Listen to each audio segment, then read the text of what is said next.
Priscilla, early in our marriage, I joined an accountability group. What'd you think about that?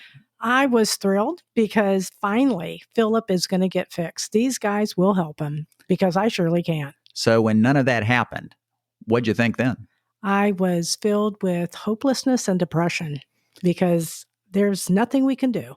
Well, that story is a similar story that we've heard now many times. And on today's episode, we're going to talk to you about why accountability groups just didn't work for me. Hi, this is Phil and Priscilla Fretwell here with Savage Marriage. We're going to talk about how God is healing and restoring marriages today from betrayal, addictions, and the wounds of their past. And what he did in our marriage, he can do in yours too.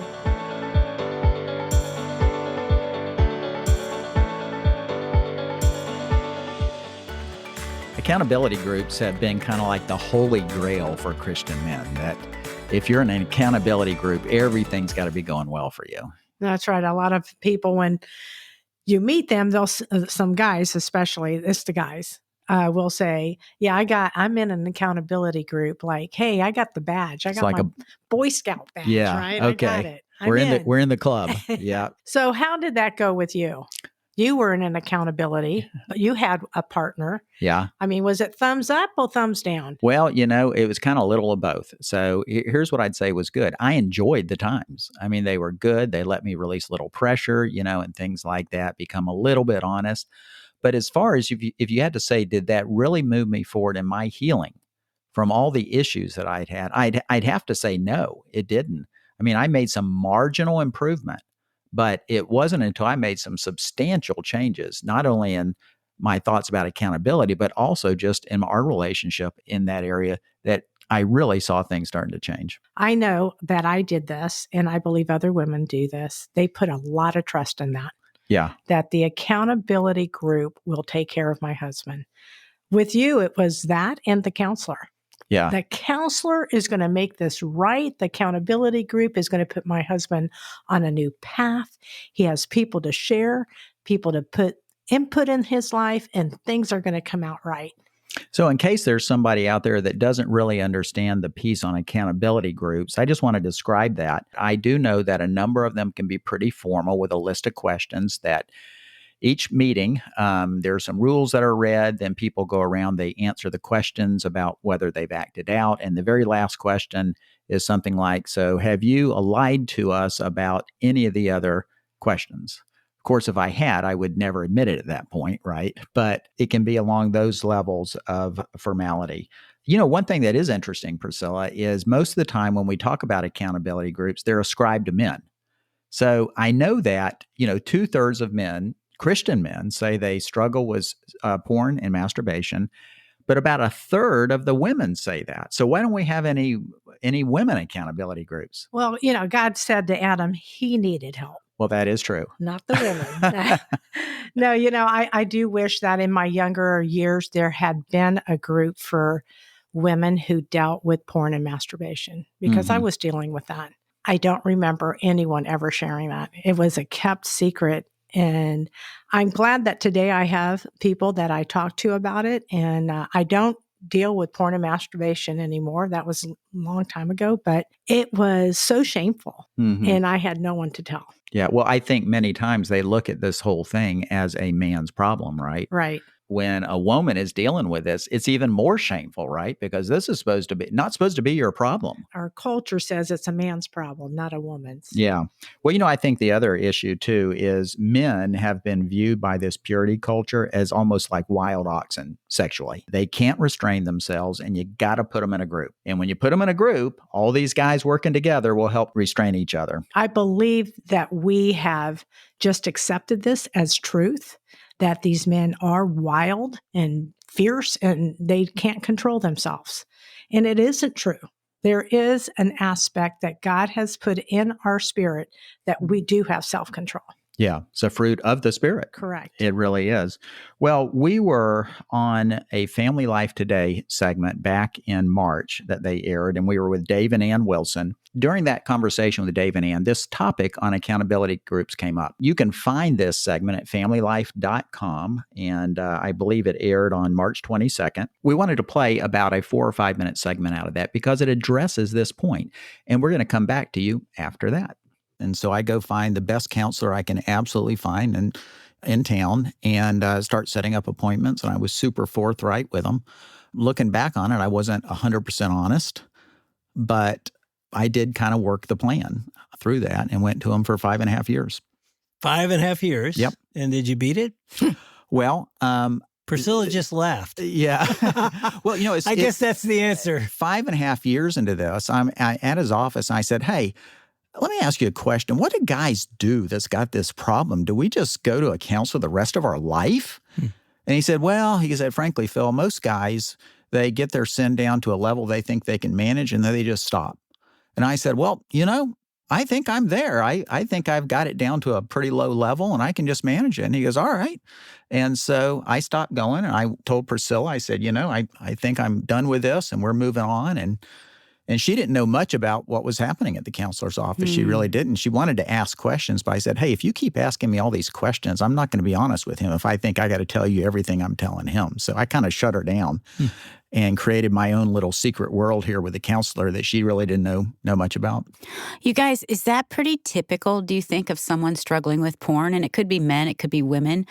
But there is this thought that I'm just going to get it to a manageable kind of, it's not that bad, but they're still playing with that. Is that pretty typical, do you think? I think so. Yeah, I've heard people refer to everybody deals with a normal level of lust. And so you just have to manage it as a guy. And that had been my experience going to accountability groups, that you walk around the table and everybody's got the problem.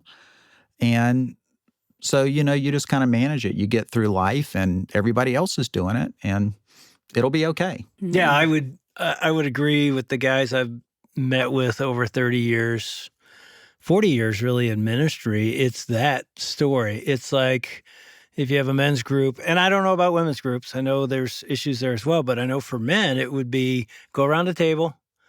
Who looked at something this week?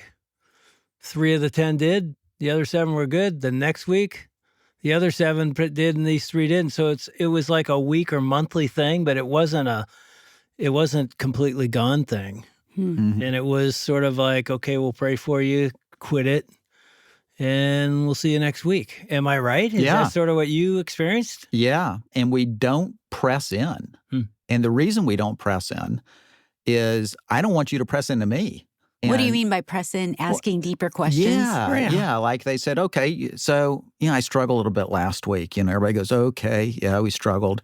And then someone I say, what happened? He said, well, I looked at some porn on site. I was messing my computer. So nobody says, what were you looking at specifically? What was the genre? What was the trigger that took you to there? How is that playing out in your marriage now? Is that what you looked at? Is that showing up in your sex life with your wife now?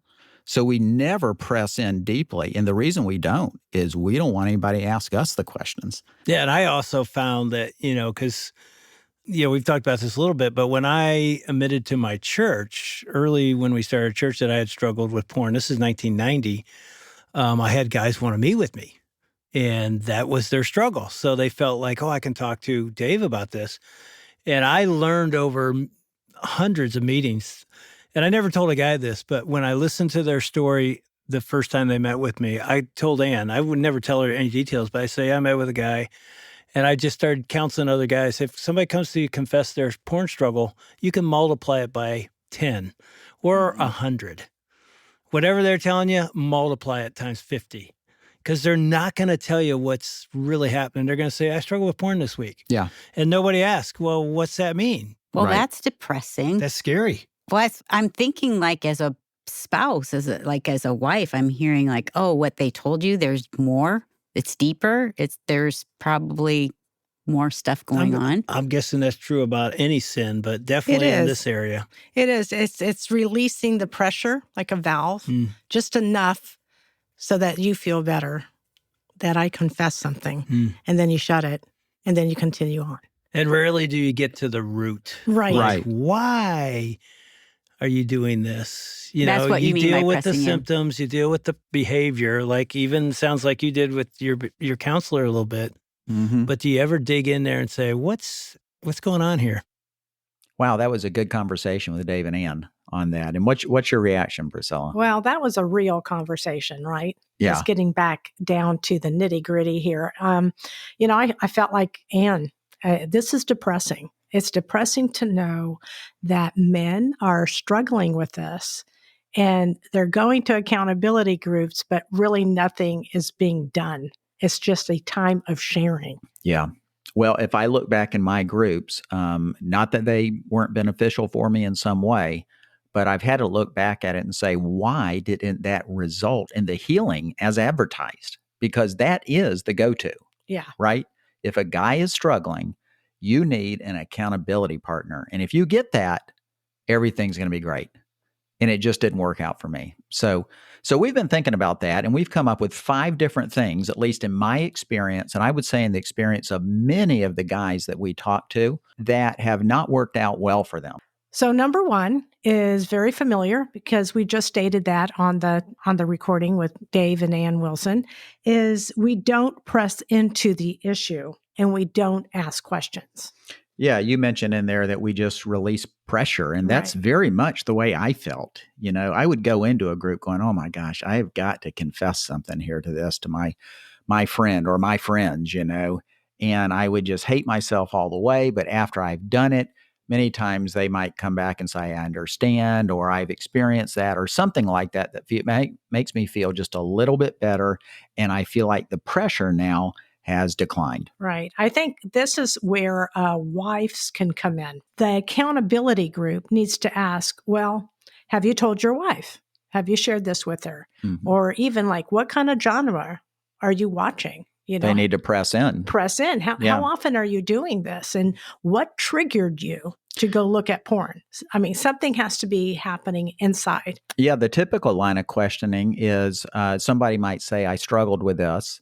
And other people would acknowledge it. And some people might say, "I struggled too," but nobody says, "Tell me exactly what you're struggling with here. How did you get there?" They ask all these questions that we ran through in the recording there with Dave and Ann. And those types of things will start to boil down into where is the root. And it's not only that, but we don't really practice the complete transparency. I know I didn't.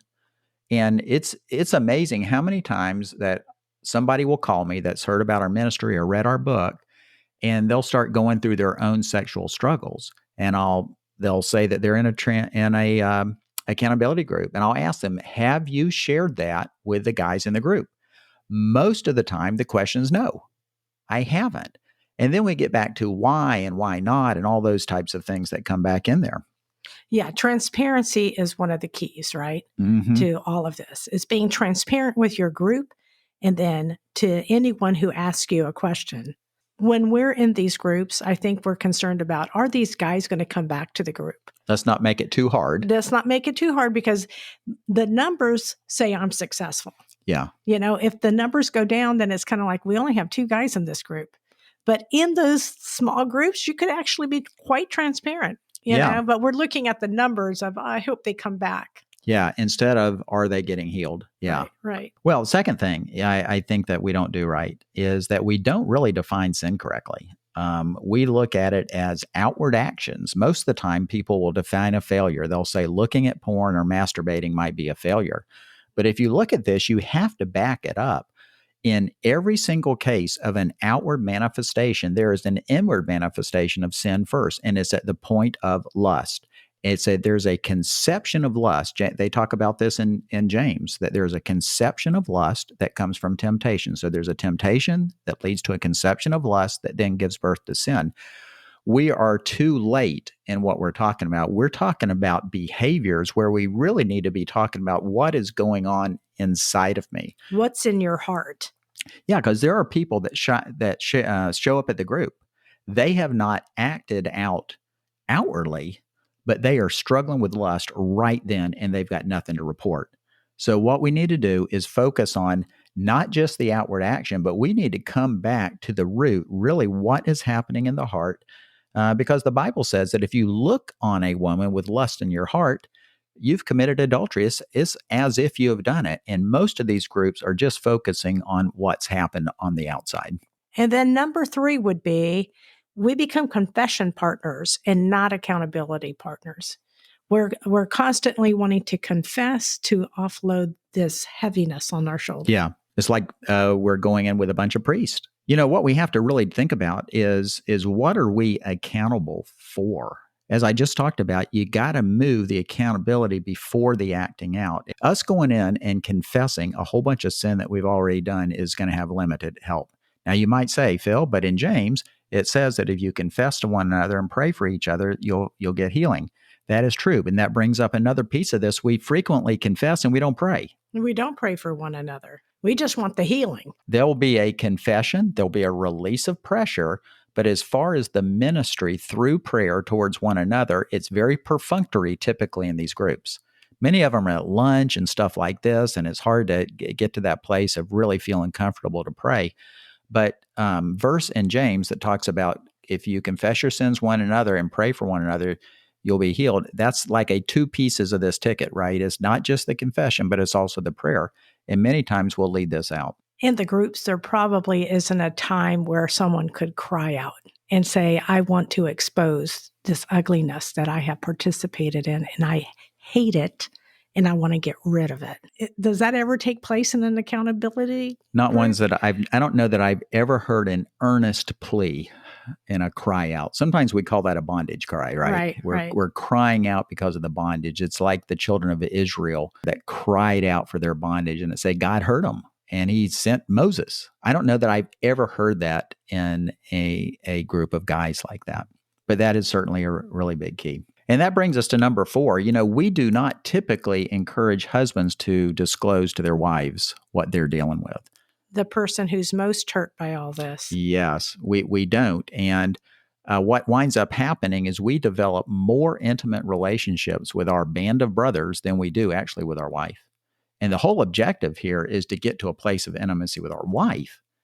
But we're working hard to cultivate it with a bunch of guys. And guys that really love each other will come back and say, have you talked to your wife about that?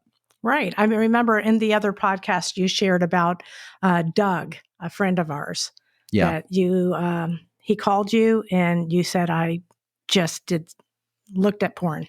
Mm-hmm. And he said, have you talked to Priscilla? It was like the first thing he said. Right. Like, have you told her, And I don't think it's hard to get to that point with husbands and wives to say, yeah, I need to tell her first. Yeah. I need to talk to her.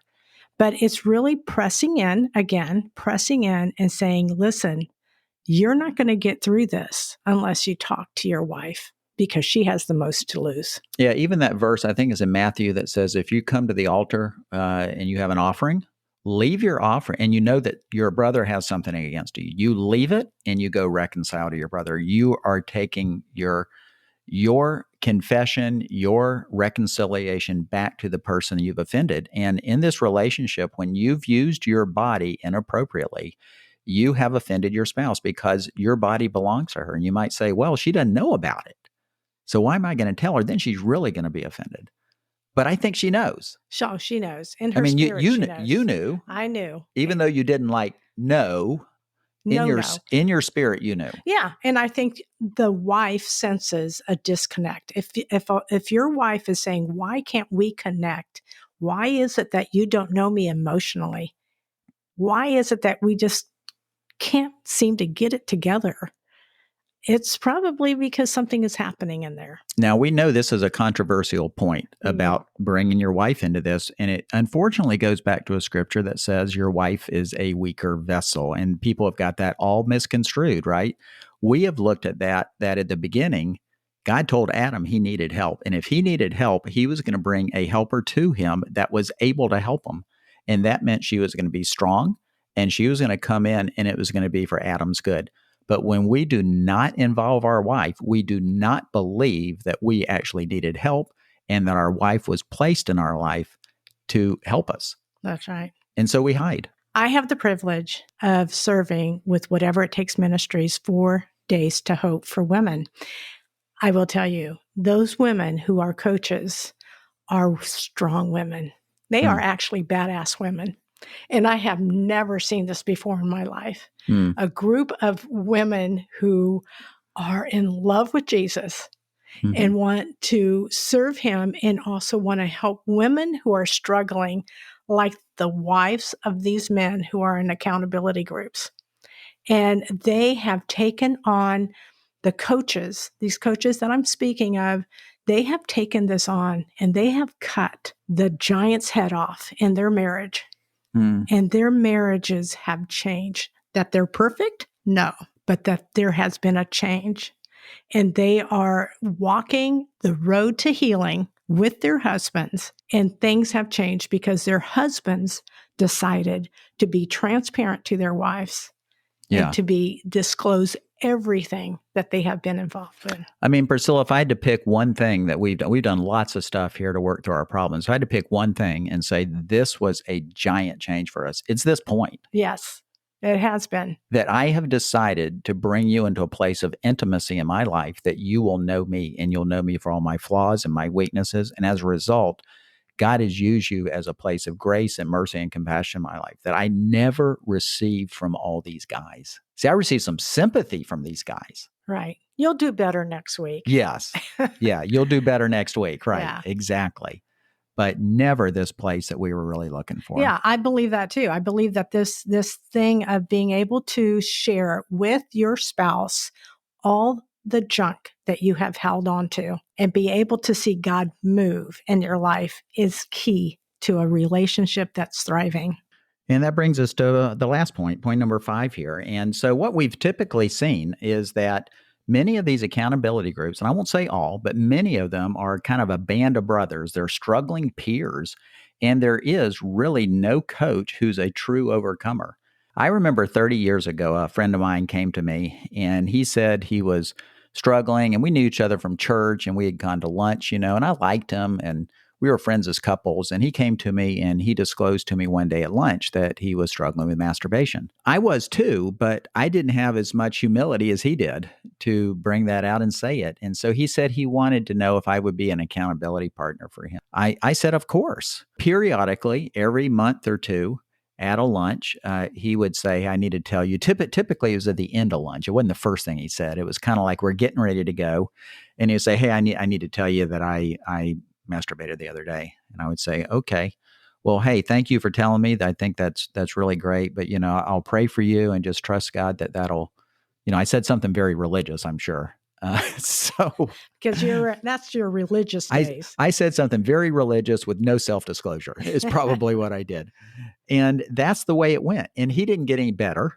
I never shared anything. And that's just kind of the way the relationship went. But I think the fact is we need a coach. We really need somebody who can call us to a higher level. Everyone needs someone who can say, hey, I don't have it perfect, but I've seen God.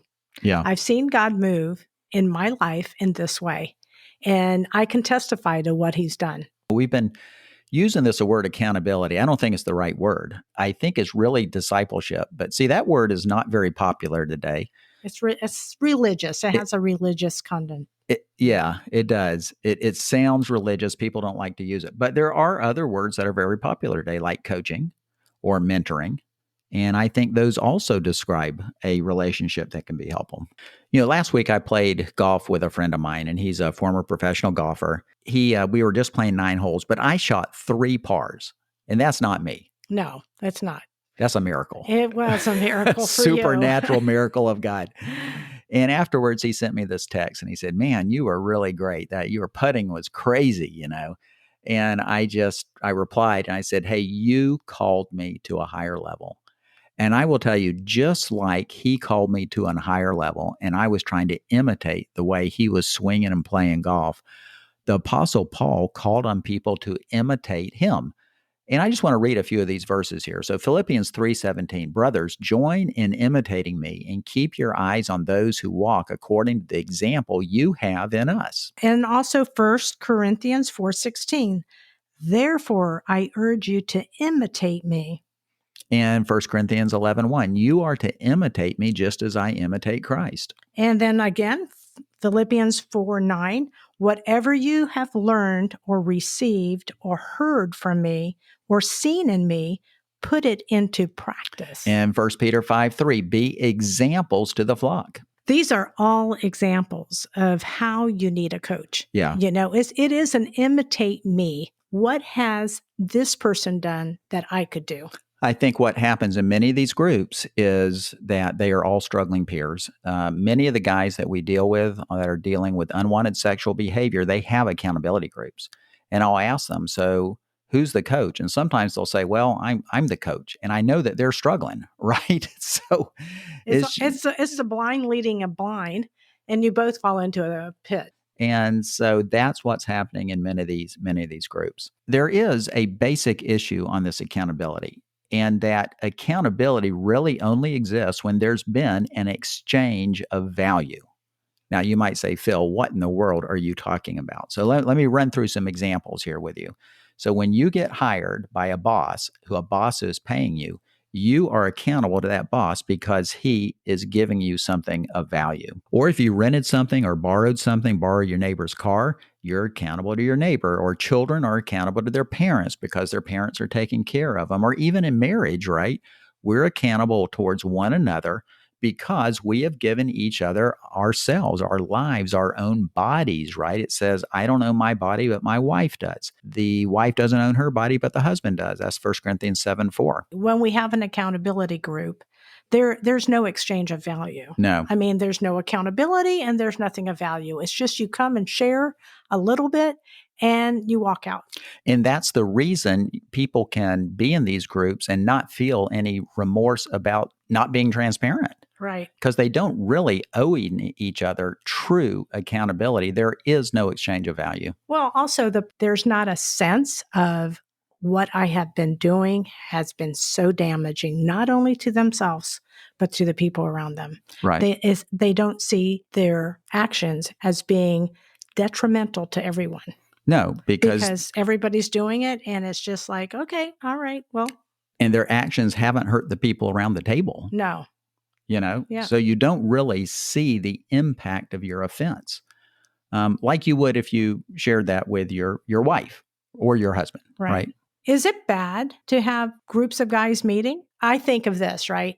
Husbands and wives have each other, but there's a lot of single guys that do need an accountability group. They do not have a spouse to say, hey, this is the stuff that's happening to me. With all the shortcomings of these groups we've just talked about, right? I still think it's good for people to get together. Yeah. And it really comes from 2 Timothy 2:22, which says, flee youthful passions and pursue righteousness, faith, love, and peace, along with those who call on the Lord from a pure heart. So you get this idea, you got to you're going to run away from the youthful passions. You're going to run toward God, run toward righteousness, but you're going to do it with other people. And so I do think that's a key thing. It is not bad to get together with people, and we actually encourage people to get together. But we would encourage them to get together while they put into place these principles that we've talked about in this podcast. So we've had a long list of things. So what is it, the bottom line, what do we recommend people to do? Well, if you're a husband, I'd recommend that you press into your group. I'd cover these 5 items, talk about what are you missing, and see if you can get to a place of greater transparency and greater intimacy, not just with them, but with your spouse as well. Yeah, I would encourage wives to press into their husbands and their groups. What is it that you guys are talking about? What is it that you shared?